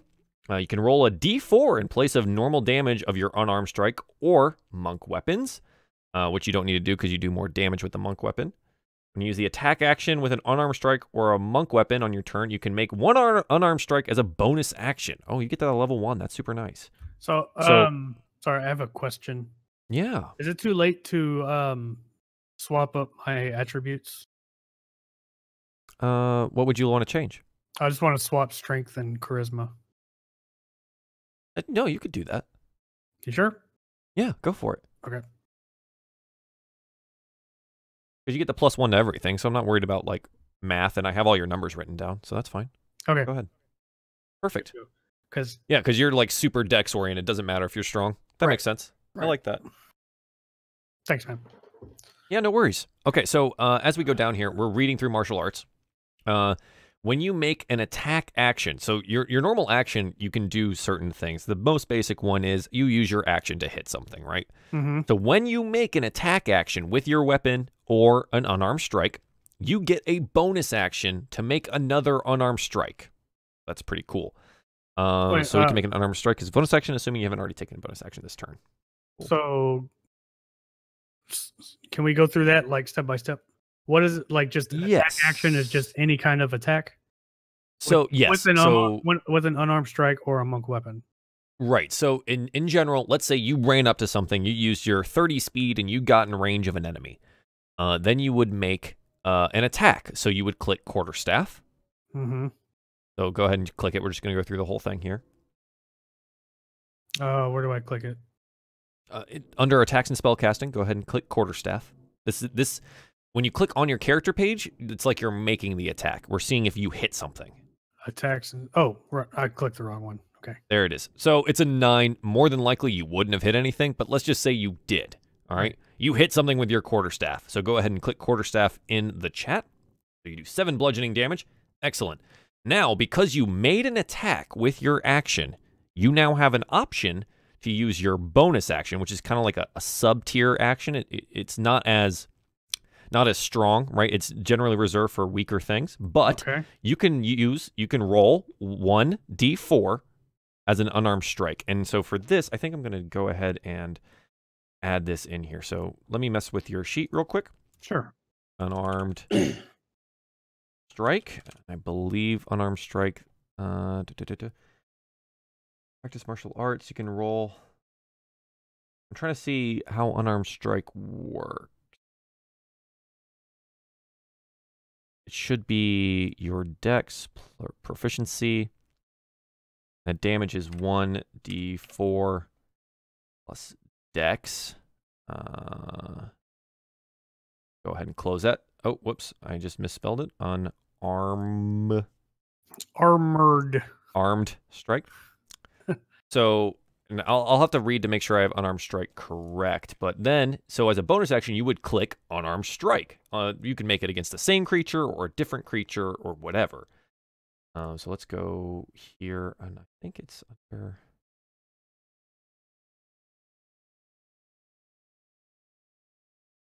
So okay, so I going through this again. I hit with my quarterstaff. Yep. 16. Perfect. So damage. I say, you hit the creature, so you did some damage. Perfect. And I say, okay, would you like to use your bonus action to make an unarmed strike? And then I say, yes. You click unarmed strike. 5. Most likely misses. Doesn't matter. And then -2. Okay, so the dice are not rolling correctly here. So it still has it as strength. Hang on. It would be dex. I don't know why it still says strength. The d20 should be +2/+2. Set it up as strength. So go ahead and click the cogwheel on it. On unarmed strike. And let me. Does it say dex? It does say dex. Huh. As damage wouldn't be slashing. Oh, no. I just left it out. I just left it out. Yeah. Okay. I just wanted to see if it was rolling the correct thing. So go ahead and see. Yeah, go ahead and just roll unarmed strike again. So close the cogwheel and just roll it again. So click on unarmed strike after you close the cogwheel. Why? It's still pulling up strength. Oh, why is it doing that? I'm going to go ahead. I'm going to refresh my page here and make sure that it's not just me. Oh, I'm seeing it as strength. Yeah, it's showing strength, which is not what it should be. No, I'm going to roll it now. And it shows dex. So try it one more time. Yeah, it's not showing up correctly for you. Go ahead and close your page and then reopen it, your character sheet. Sometimes it bugs out a little bit. Here we go. There it is. Perfect. Okay, yeah, okay. There we go. So now click unarmed strike underneath it in the chat log. Make sure the damage is going correctly. 7. Yep, dex. Is dex. Yep. Okay, cool. Perfect. So we can change that. Unarmed strike is going to be bludgeoning damage. Oh. If you want to add that in, and sure. The crit will be another 1d4. Actually, I'll just go ahead and add all this stuff. Sure. There's dex. You got bludgeon 1d4. Range is 5 foot. No magic. Crit range is at a 20. No saving throws. No save effect. Bonus action after an attack action. Here, close that. Click this.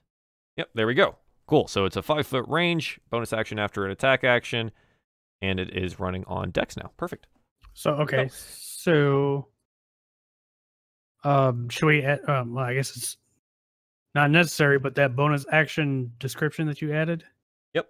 Can we put that after the unarmed strike too? Because that is after unarmed strike.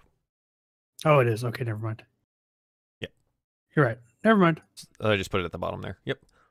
So that's what martial arts gives you. It makes you able to use dex instead of strength, which is super nice for you.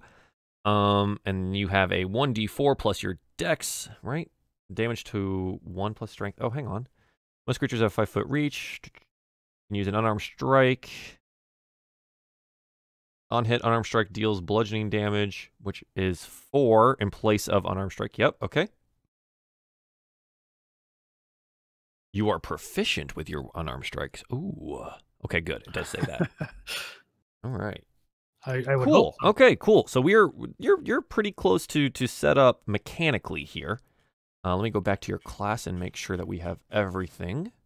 Level 2 is where key comes in. Okay. Correct. Key is going to be real fun for you. That's you really become a real character at level 3, and then at level 5 you're like actually an adventurer. So that's kind of the at level 1, try to stay alive. That's the real deal. Yeah.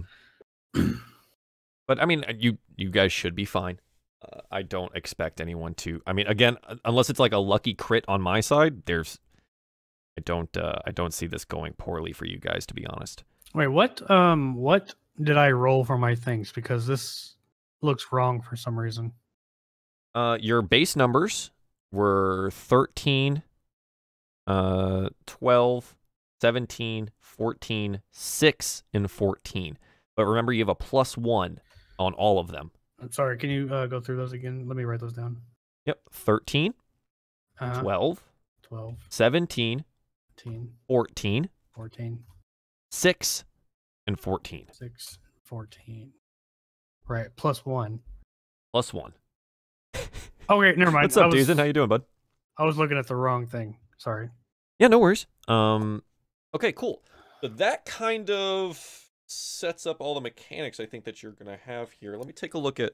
Oh, backgrounds. That's right. Oh, this is fun. I like backgrounds. This helps you decide, like, how does your character function within the world that you're in? So under player options on the website I sent you, go to backgrounds. For those of you that are playing or paying or following along at home, let me go ahead and post this crap right. Yeah. So if you don't have a player's handbook, this is the website we're using is Astronautica GitHub site, which has everything. It's actually ridiculous how much it has. So if you don't need a book, it's all right here. So now, because we're using the player's handbook, so where it says all sources, are you in the backgrounds tab? Yep. Okay. Go to player's handbook under sources. Sources. Oh, right. Yep. So we're gonna limit ourselves to the player's handbook sources. So now there's a lot of really cool things in here. Things as a monk that you might want to look at are acolyte, hermit, outlander, sage, and or maybe urchin. Those kinds of things. And they give you so much. They give you a lot of stuff. So it really helps you like decide how your character is played, as well as it gives you some background things and extra proficiencies, which is really nice. So let me go to backgrounds. Go. So yeah, like the hermit would give you medicine and religion, and give you a herbalism proficiency, and gives you a free language, as well as some extra equipment. So just cool stuff like that, as well as it gives you some ideas for personality traits and how you handle yourself in the world. Yeah. There's a lot. I'm just trying to think in terms of my character. Sure. So let's talk about that. I'm gonna sit back in my chair here and not look at anything. Let's talk about your character a little bit. So Desden, the human monk. Why is Desden so far north? Did he come north on purpose? Is he looking for something? He is looking for something. Where do you think he's from? Where do you think he's from? Hey, I don't know where he's from because it's your world you're building. Well, okay, so let me give you the rough outline. To the west, through a couple countries, is the coast. On the coast to the north, there's a large dwarven settlement and city. And then to the south is where the elves are on the western coast. Now, directly south of where you are is some of the internal countries where there are humans. Just you would call them like the plainsmen, right? They're below the mountains, out on the plains and hills. And so as a human, you probably came from either the north or one of those central countries, which... 1 second. I mean, sorry. Yeah. So who's in the north? Who's in the north? Yeah. It's going to be like the country you're going to start in is called Andis. Okay. If I'm remembering correctly. It is a human-dominated northern settlement / country near the mountains called the Blades. Okay, I'm drawing this on a map. Oh, I don't know if you have my stream up at all, but there's a rough outline of Andis up top. I will have a map made by Wednesday, by the way. Oh, okay. So the reason I wanted to not make the map right now is because I wanted some input from you guys about your characters. Where do you think they would come from? Is there a particular country that you would want them to come from? Like, would you want to name a country? Like that kind of thing. I want to be able to make this world like with you guys and tell a story in that way. Right. I really don't know. So, okay, go back over what you had. You had elves in the southwest. So the elves will be the southwest. Yeah, they're past below the riverlands. There's some marshland and some riverlands down southwest of where you guys will be starting in the country of Andis. And so the elves there, they're mostly known like they're river people or they're pirates out on the oceans. Okay. So that's where they are. Just directly to the west, up here in the north, up where the mountains of the Blades end towards the sea, is where most of the dwarves live. The dwarves are it's a smaller. They're definitely, they don't own like a whole country. They own kind of this like one corner of the world. Yeah. And as Rob said that he's a barbarian, so there's other dwarven tribes that exist right up here in the mountains where he's from. So he's a barbarian from one of those tribes, and we'll have to talk to him about what is his tribe's name and where do they come from within these mountains, and that kind of thing. So where you guys are in Andis is a northern country, populated by like lots of forests and the foothills of the Blades Mountains. South of you will be two different countries, kind of where the riverlands end, and these two countries here, they don't have names yet, but they are constantly at war over their central border. And sometimes it's not called war, it's more of a conflict of interests. Okay. So in that case, we can also talk about like how is your monk, was he in a monastery? Is that where he learned to be a monk? As most traditional monks would do? That is where he learned. Yeah. But he didn't fit in with the typical monk lifestyle, I guess. Okay. So that's why he's not there anymore. Okay. I'm leaning towards hermit as the background. I like the hermit background a lot, actually. It gives Uh, you a lot of freedom. Yeah, I'm not too concerned about the religion part of it, though. That's fine. Sorry. No, so like what the monastery itself would have followed a specific religion. So right. The religion, would it have been a nature-bound religion? Would it have been a war-bound religion? Would they have been fighters there? Or would they have been more peaceful? Would they have been healers? What monastery do you think he would have come from that he wouldn't have fit in at? I think it's more of like a peaceful kind of thing. Okay. Like a typical, like if you think monastery in our real dimension, you think, bald guys praying which is a lot of what monks are, but that works, yeah. Yeah, and so the whole part of it was the religion thing he didn't like. He didn't like having to to do that part of it. So he pretty much left. And did not like the religion aspect. He had like an I don't want to say like an eye for adventure, but more like he was interested in the dragons and the the dragonborns or things like that. Since you said they're very rare. Yeah, they would be. Which is why he kind of speaks the draconic language. He learned that because that's his interest. Yeah, he would like a book in the monastery or something like that. He was like, "Oh, I need to learn Draconic because this is what I really want to do." Yeah, so he left to learn more about that, or to find. Well, I don't know. I don't want to say that he's actively searching for something, but he's. Can I make a suggestion? Sure. The way that the country works, in the continent that you're on, the Blades are these northern mountains. Okay. Beyond the Blades is the desert, which is where most of these draconic individuals would be. So maybe the reason he's so far north is that he's finally heard about where they are settling, and maybe he wants to go wander to them. Sure. Now that desert is north of the Blades? Yep, it'll be further north. Okay. Sure. So it'll be Dragonkind. Well, maybe, I don't know. Maybe.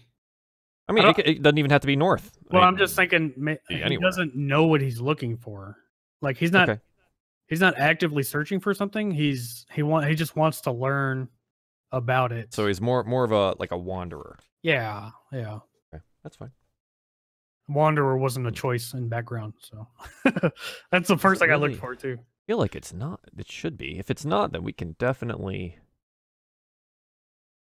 take a look. I think Outlander is the Wanderer. Yeah, but I looked at that one and it was talking about like traps and trapping and stuff, and I was like, that doesn't sound right. Yeah, I guess so. Let's see if there's anything else here that makes sense. I'm looking outside of the player's handbook now, by the way, just to see if there's one that fits. Okay. Because I don't mind going out of the player's handbook as long as we can talk about why and how it fits. Sure. But I think Hermit is kind of it is pretty wandering, right? It's a lone wanderer. Yeah. That makes sense because you don't have to like be from a hermitage or like a specific place. You're just a wandering hermit. Yep. You hang out alone and you're looking for something that you don't necessarily know what it is. Okay, cool. I like that. That makes sense to me. So go ahead and mark in your skill proficiencies. The additional 2 you'll get is medicine and religion. Okay, hold on. Skill proficiencies. Where is that? So where it says under saving throws to the right of all of your skill or your abilities, where it says acrobatics, animal handling, arcana, athletics, deception, history, all of those skills. Yeah. So in there, go ahead and check box medicine and religion. Medicine, religion. Okay. Perfect. You will now have a herbalism kit. You get one of these things. Nice. So in your tools, which is below your skills, go ahead and hit the plus button there. I think you actually may be able to click and drag that. I want to check herbalism. Let me see if I can just go ahead and do that. Put it in your items. That's good. Okay, so yeah, let's go ahead and click the plus button on tools. Okay. Outlander literally has a feature called Wanderer. Okay, good to know. What's up, Bovin? How you doing, man? Did I click the That's right fine. I think our hermit sounds fine. I can't tell. So if you click the plus button under tools, then yes, you did. I clicked. Oh, yep, there we go. I can see something now. And tool then proficiencies. Yeah, perfect. And then under the cog wheel, we can name it Herbalism Kit. Okay. And then you will be proficient in it. Yep. And the attribute, I think, for this is going to be Wisdom. Yeah. Yep. Perfect. No modifications. Yeah, there it is. You just have an Herbalism Kit with Wisdom. Perfect. Cool. Stopping in both streams while you say, nice. Sounds good, man. Welcome to us making characters. For the game will start on Wednesday, by the way. Okay, cool. Part. This I love this. I love making characters. I was telling the guys in my chat that my monk on World of Warcraft is named Destin. So nice. That's my go-to name. Cool for everything. Megan, hi. Good morning. Hi, Megan. Couch says hi. He says hi. Tell him what? Good morning. Good afternoon. Woke up from a nap. She woke up from a nap. Okay, so Now we get to go through a lot of the background stuff for the hermit. So let me go ahead and pull this up so I can see what you see, because I also have my regular book open. Hermit. Okay, so you get one more language of your choice, whatever you want it to be. Hermit. Yep. Oh, one language? Yep, you get one more language of your choice. Okay. Let me find the languages again. Sure. Maybe another one you maybe learned at the monastery that maybe you didn't really want to learn, but they taught you anyways, or one you learned in your travels. Yeah, that's what I was thinking. Let me see. Where was No worries, Bovin. It's all going to be recorded if you want to watch it later. Languages. Here we go. Ooh. Interesting. Celestial would be kind of cool. It would be cool. That would be like that's what they taught me at the monastery. Yep, exactly. They would have taught you Celestial. I like it. So that we got to add that to the other proficiencies. Correct? Yes, that will go under all of your other languages. I'm going to go ahead and close all of those cogwheels there. Oh. Okay. No worries. It's just there. Forgot about the sailor background. I like that one too. Can I move the language up in the little thing or no? So if you hit the lock, bottom right. There we go. Yep, you should be able to move those. Nice. There. Pretty good customization within the tool here, and they've done really good updates for it, which is nice.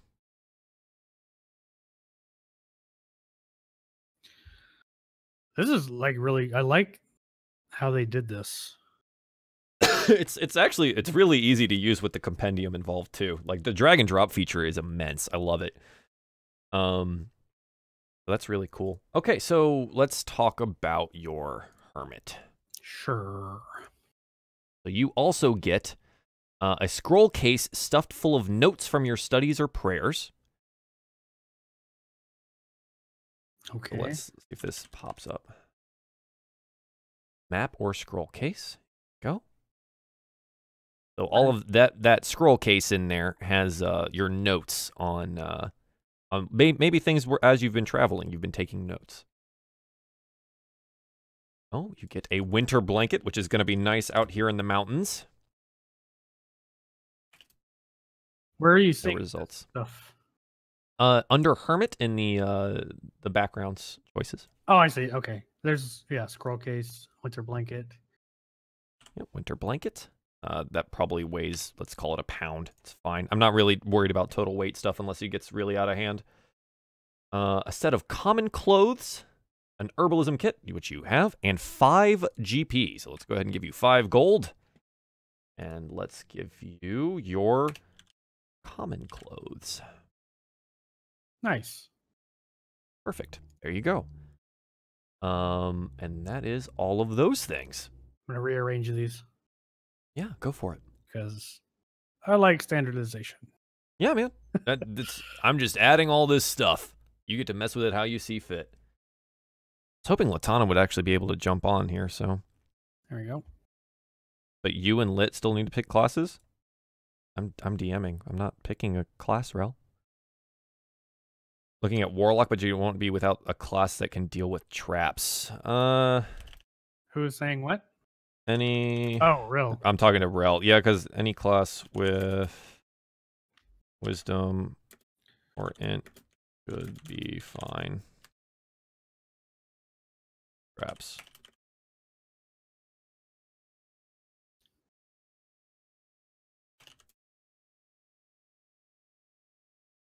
I won't try to kill everyone with traps.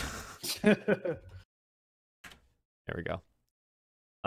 Perfect. Okay, so you have a couple features in here as well. So you have a feature called Discovery. The quiet seclusion of your extended hermitage gave you access to a unique and powerful discovery. The exact nature of this revelation depends on the nature of your seclusion. It might be a great truth about the cosmos, the deities, the powerful beings of outer planes, or the forces of nature. It could be a sight that no one else has ever seen. You might have uncovered a fact that has long been forgotten, or unearthed a relic of the past that could rewrite history. It might be information that could be damaging to the people who consigned you to exile, and hence the reason for your return to society.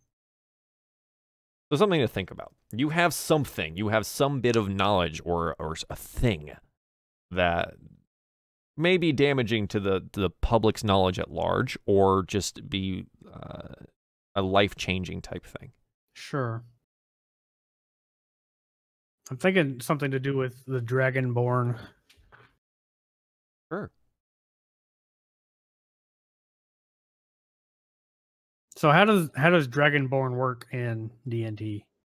So Dragonborn are half dragons. That's Okay. what they are. Okay.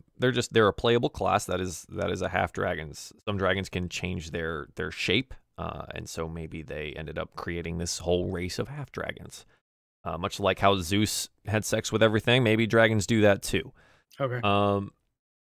So things to know, I guess, about the half dragons is that, again, they're rare. In this world, they'll be from a more of a desert locale. At least that's where their larger settlements will be. You might see them south of the Blades, right? South of the mountains at some point in time, depending on where it is. Because, like, there's large trading routes, and the ocean to the west is also a large trading and sailing area, right? So what would you know about the dragons, or what would you have that could, let's see, is it a great truth? Is it a site that no one has seen? Did you see maybe an ancient dragon site, like a location? Dragons, the bards of monsterkin, breeding with everything. So maybe did you see, like, in your wandering, did you find an ancient temple maybe for these dragonkin that was south of the Blades, that maybe showed in the past at some point in time they had lived south of the mountains? Is it an artifact maybe you found that you could trace, and that you've studied long enough, and in your books you found that it belonged to a dragon of some sort?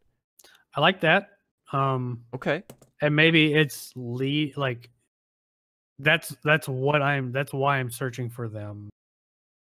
You have an artifact of theirs. And sure, I either want to take it to them, or I just want to find them. Okay. Um, Yeah. So let's talk about this artifact then. Okay. I'm whipping out the DM book here to look at artifacts. And maybe we can find something that works for this. Go to the index real quick.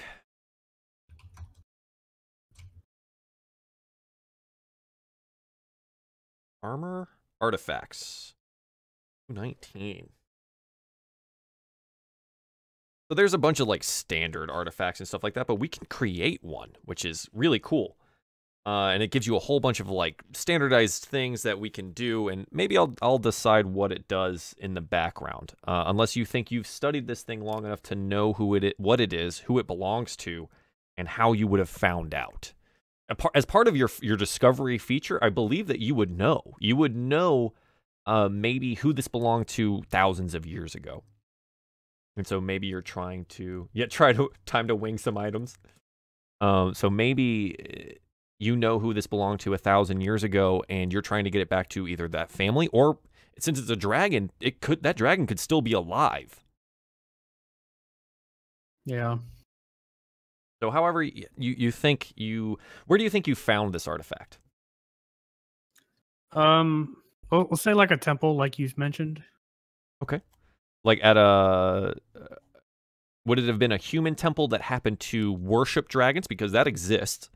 Or would it have been a temple that dragons would... I mean, so dragons don't necessarily construct their own temples, right? Physical dragons. The half-dragons might. They might do that. So would it have been at a half-dragon site, or would it have been a temple to a particular dragon?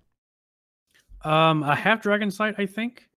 Okay. I don't know how far we can go, how much we can bend the lore. Whatever you want, I'll tell you otherwise. I was thinking maybe like they had like a monk temple. Yeah, that would exist. And that's what I'm looking for. Or maybe I'm looking for that monk temple, and that's why, like, I want to go there and be a monk. Okay. So not necessarily that I want the power from the artifact or whatever. I want to find this dragon monk temple. So how about this? No artifact. What you learned in your great discovery is there exists a temple, or existed a temple at some point in time south of the Blades, where the Dragonkin don't necessarily exist anymore, and your end goal is to try to get to that temple to see what you can find. Now, maybe there's an artifact there, maybe there's a dragon there, maybe you find out why they left the temple.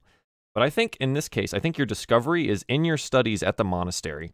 You may have come across, during your study of the dragon language, maybe there's a book there in your old monastery that had information about this temple that existed at some point in time, but no one's seen it or been able to get to it in, like, let's say 1,000 years.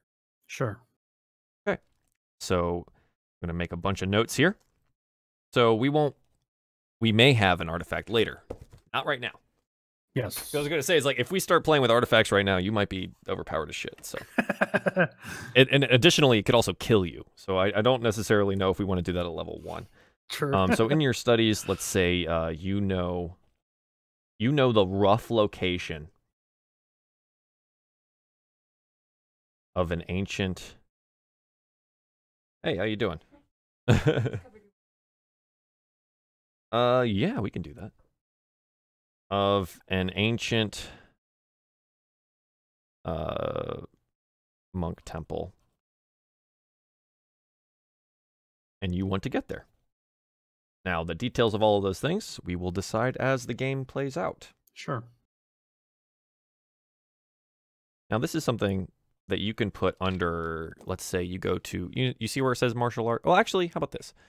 You go to bio, I'm already changing your thing there. And under additional features, dead center of the page. Yep. Go ahead and put in your feature discovery, and maybe say something about, like, this temple, these monks, this whatever, and I'll update it if it needs updating, depending on how the game goes and things like that. Sure. Okay. You don't have to do it now. I'm just saying this would be the location that you would put that in. Let's find out what else we actually need to accomplish. Ah, okay. So let's, I'm just going to type in discovery, temple, and then we can update that as needed. So now what we're going to do is we're going to kind of decide what your character's motivations are beyond this. So back in the, underneath your background where it says hermit, underneath discovery, we have specialty. So why were you isolated? What ended your solitude? And then you can decide how you want to, or you can take a look at this table and select one. But this helps decide what some of your things are. And you can go ahead. I think this will go under. Which one are you looking at?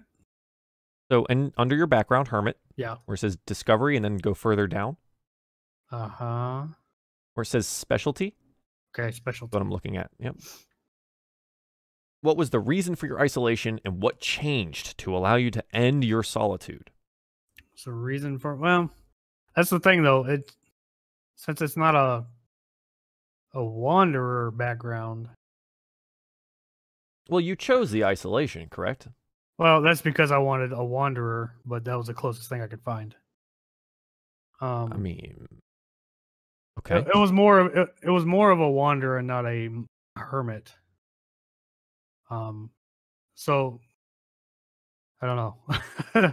The solitude, it wasn't my choice. It just came with being a wanderer.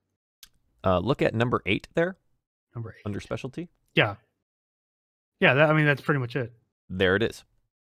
So that you can put that under personality traits. Where's personality traits? Where is that at? Hey. Oh, I see it. Top right. Yep. Just go. I mean, you can just copy and paste that in there. Yep. That is what I did. Nabelroy, I don't think I've seen you in the chat before, but hey, welcome, man, and I appreciate the comments on this. This is good. Are they making fun of us? No. He's. I mean, people who are interested in D&D like seeing character creation, so this is good. I like this. Makes me happy. Nabel, I don't know if you heard earlier. So this is for a game that's going to be starting on Wednesday. It'll be on this channel live at 7 p.m. Eastern Daylight Time, which is my time. And we'll play for about 3 hours. Don't know much about 5e? Well, everyone's learning. That's the only thing I've played, but we'll all learn together. Don't worry about that. I think most of the guys that I'm playing with have not played 5e at all. So I don't think you have, Couch. No? Okay. I have not. I think the last one I did was like 3. Was 3? Yeah. I think it was the last one I did too, and I was like 12 years old. I played some 3e. Whatever the one was that didn't have monks in it, because I wanted to be a monk, and they're like, "Oh no, we don't have no monks, no monks." Yeah.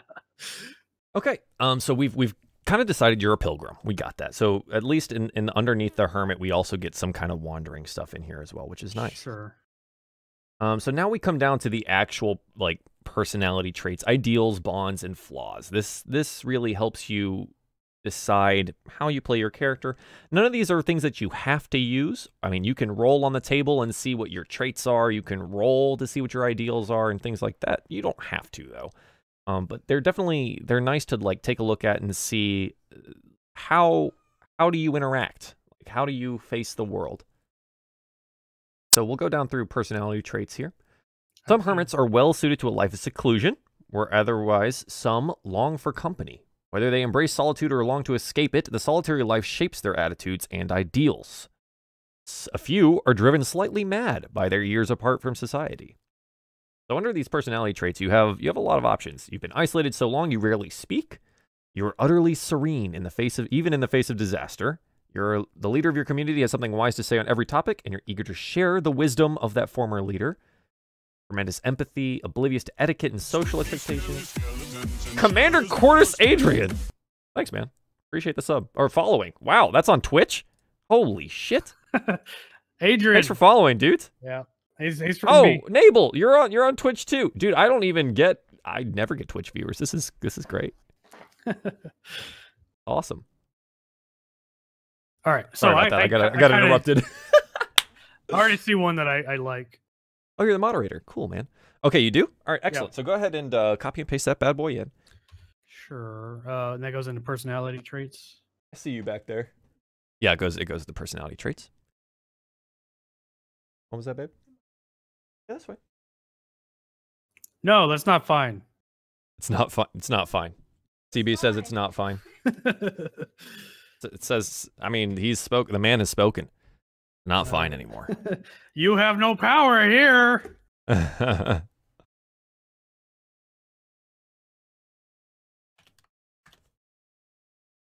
right, I got that one in. Okay, cool. So now we scroll on down to ideals. What is your overall ideal for the world? Yeah, I like this one. Yeah, man. You hate me forever if I have coffee? Yeah, it is. Actually, almost up another hour. All right, I'm going to go hit the bathroom real quick and get some more coffee. Be right back. All right. Hour.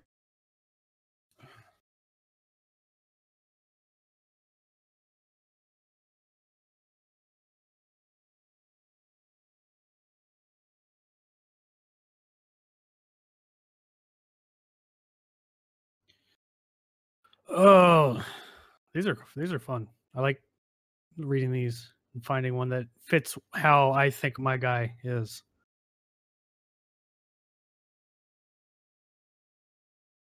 Oh, that one kinda. Oh, that one is good. It's definitely.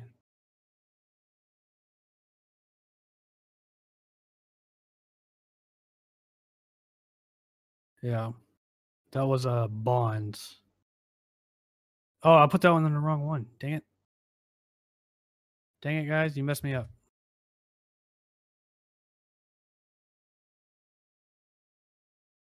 Here we go.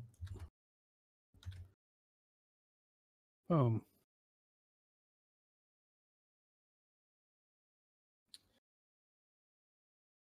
Lei Quinn.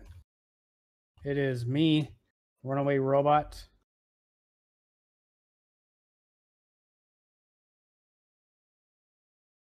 I can't type.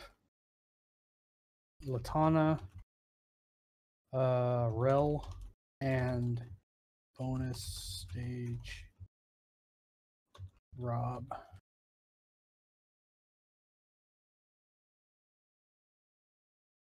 Flaws. Where are we? Flaws.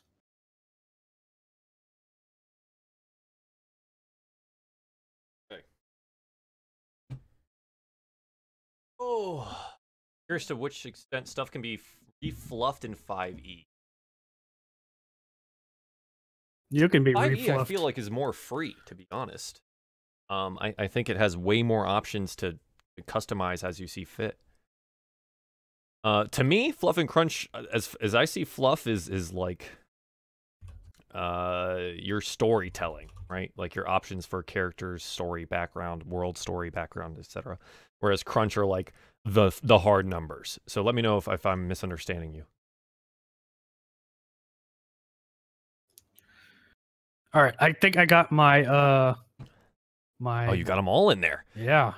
Okay, logic, awesome. And seeking enlightenment, yep, that makes sense. Risk too much to uncover a lost bit of, that also makes sense. I like it. Haha. Yeah. Awesome. That's this pretty much. If this, I think this fills. This is your character. You've done it. This is your character at level 1. We won, guys. We won D&D. You did it. The only other thing I can think of. So at the top here, go ahead and put background as hermit. Hermit. Yep, top right. Okay. Your experience points are 0. 0. Big fat 0. I understood you correctly. Excellent. Yeah. So the overworld like fluff and storytelling and stuff like that, I think, is much more freeing. The crunch is, I think, much more streamlined. A lot of the battles and things like that are much more streamlined, at least in my opinion. So your alignment. This is, I think, the last thing we have to decide here. So if you go to rules under the 5e tools that I sent you, third one down is alignment under character creation. Rules. Alignment. Right. So you are a monk. You're more than likely good, right? You're either chaotic, lawful, or neutral. I mean, you're probably neutral good. Yeah, I think so. I'm looking at some of the other ones. Or lawful neutral. That makes sense too. A law or tradition or personal code. Yeah, I don't think you fall under any of the evil ones. And maybe not true neutral. Not yet. That's, well, if you want to play it that way, we can play it that way. We can definitely play it that way. Well, who knows what an artifact is going to do? That's what I'm saying. Let's see how power hungry you get.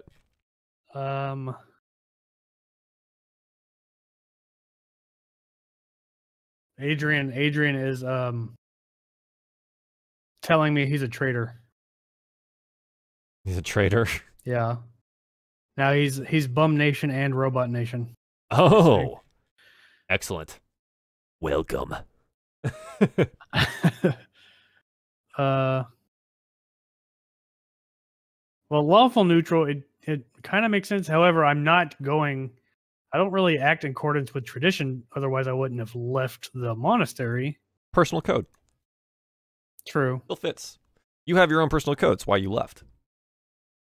Well, I don't know if it's a code, but it's pretty selfish of me. Sort of. Doesn't mean that your personal code's not selfish. True. But it's how you see the world. Do I know about the deck of many things? Yes, I do know about the deck of many things. All right. Oh, we might see that much later down the road. I'm not going to throw that in immediately, trust me. The deck is too tempting. Lawful neutral is what we're doing. Sure. Perfect. Just go ahead and type that in there, and something that we'll look at and maybe see how you interact with the world. And maybe eventually you pitch one way or the other way. And we'll have to see. Yep. As level 1 character, I think this is everything. I think we're good. I think we've got this all done. Attributes and ability. No, don't need to worry about that. Spells you don't have because you're a monk. Bio, discovery, temple, and we'll fill that out in a little bit. Yeah, I think this is it. You've done it. You have now created your monk level 1 Desden. Yes, somebody in my chat needs to draw that for me. Someone in your chat, yeah. Well, maybe let's wait until you're level 3 and actually alive. I don't care. Let's I'll wait. frame it. Okay, yeah, okay. That's cool. I think so. I said I was gonna be on for about 2 hours, and it's now been 2 hours, and the other guys have, unless Latana can get on right now.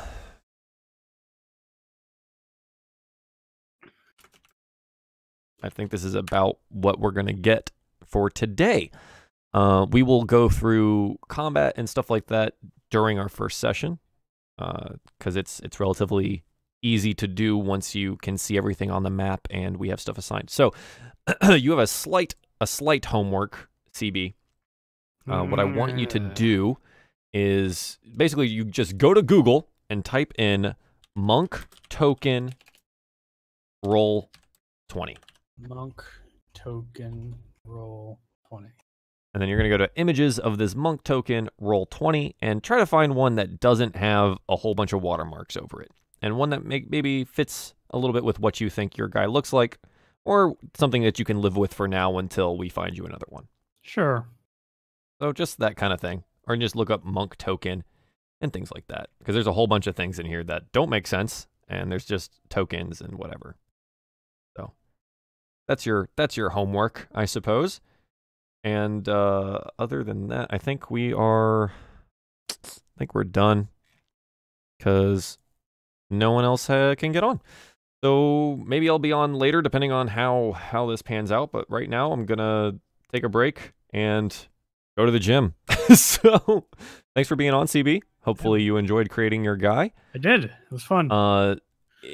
On Wednesday, I know we're starting at 7, but if you have the ability to show up a little bit early so I can set up the voice call and the video chat and stuff like that, so I can have everyone's faces. Yeah, I should be ideal. Perfect. And I'll talk to you later this week. So I'm done here, guys. Later. Bye.